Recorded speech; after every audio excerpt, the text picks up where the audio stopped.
देखो போயிரும். யோ அது என்ன நாய் குட்டியா மறைஞ்சு விளையாட? என்ன கேட்டு சொன்ன மாதிரி மறைஞ்சிச்சு. சொன்னேன்ல மர்ஜா போயிரும். ஏய் हटा दे.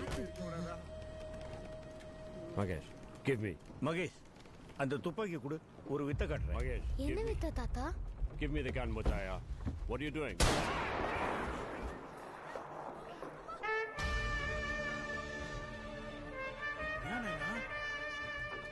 பிரிட்டிஷ் தேடிக்கிட்டு இருக்கிற தீவிரவாதி நான் தான். அயோக்கியன்க கண்களுக்கு தான் உரிமைக்காக போராடுறவன் எப்பவும் தீவிரவாதியை தாண்ட தெரிவான். விளக்கெண்ணுங்களா தலைவர் சுபாஷ் சந்திர போஸோட இந்திய தேசிய ராணுவத்துல ஒற்றர் பிரிவுல சீஃப் கமாண்டரா இருக்க.